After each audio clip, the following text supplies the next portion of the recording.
ओम श्री गुरवे नमः।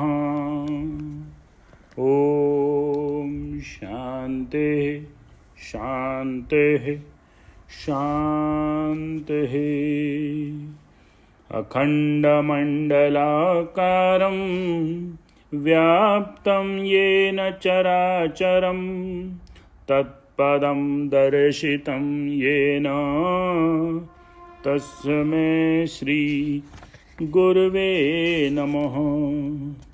ओम शांति शांति शांति।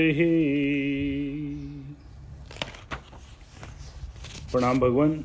मणिरत्नमाला आलू वाले बाबा जी का दिव्य ग्रंथ, जिसमें आदि गुरु शंकराचार्य जी के मंत्रों पर विवेचन चल रहा है। 29वें मंत्र के विवेचन में कल बात आई कि चाहे जितने शास्त्र पढ़े हों, परंतु यदि वह ब्रह्म विद्या से शून्य है और उसको अपने स्वरूप की कोई खबर नहीं है, तो वह पशु नहीं, महापशु की श्रेणी में आता है। और जिसमें बताया कि शास्त्र से आत्मा अनात्मा का विवेक, वैराग्य और अपने स्वरूप का ज्ञान होना चाहिए, इस बात पर बल दिया गया। अब आगे लेते हैं। पशु में मनुष्य के समान बुद्धि नहीं है और वह शास्त्र से भी रहित है, इसलिए पशु ही है। और मनुष्य बुद्धि और शास्त्र बोध होते हुए भी पशु के समान आचरण करने वाला होने से महापशु है।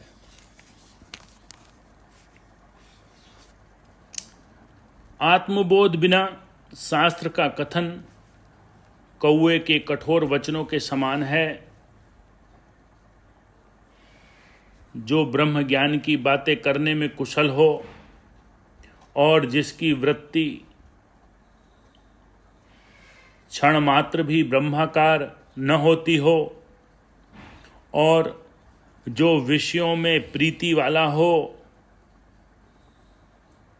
वह महा अज्ञानी है। संसार में उसका जन्म बारंबार हुआ करता है। मतलब यह है कि ब्रह्माकार वृत्ति बिना बातें मात्र करने से कुछ प्रयोजन सिद्ध नहीं होता।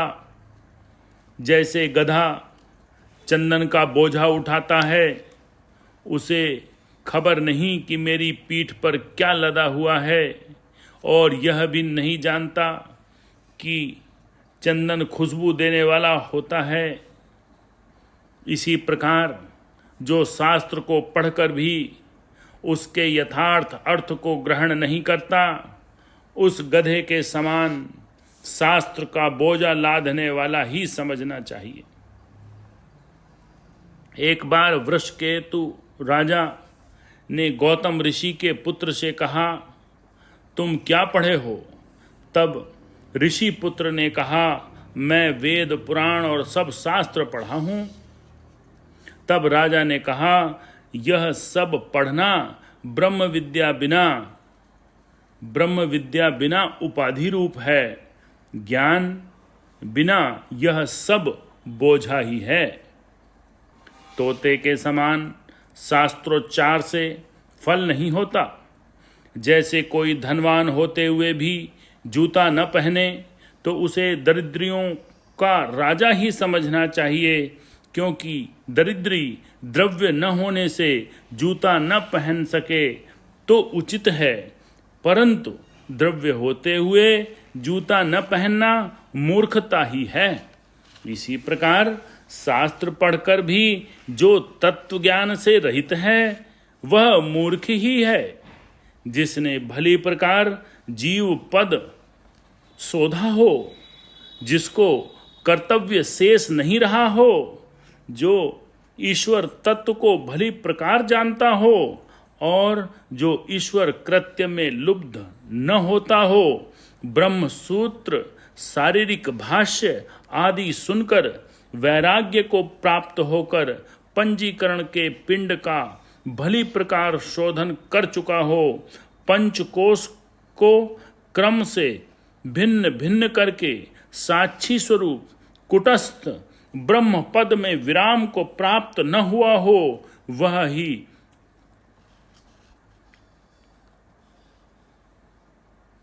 जो हुआ हो वह ही तत्वज्ञानी कहलाता है। दोबारा से लेते हैं। जो ईश्वर कृत्य में लुब्ध न होता हो और ब्रह्मसूत्र, शारीरिक भाष्य आदि सुनकर वैराग्य को प्राप्त होकर पंजीकरण के पिंड से भली प्रकार शोधन कर चुका हो, पंचकोश को क्रम से भिन्न करके साक्षी स्वरूप कुटस्थ ब्रह्म पद को प्राप्त हुआ हो, वह ही तत्वज्ञानी कहलाता है। ऐसा तत्वज्ञानी ईश्वर के समान है। विवेक ज्ञानी मुमुक्षु मनुष्य है और अन्य प्रकार के लौकिक ज्ञान वाले तो पशु ही हैं। ओम शांति शांति शांति।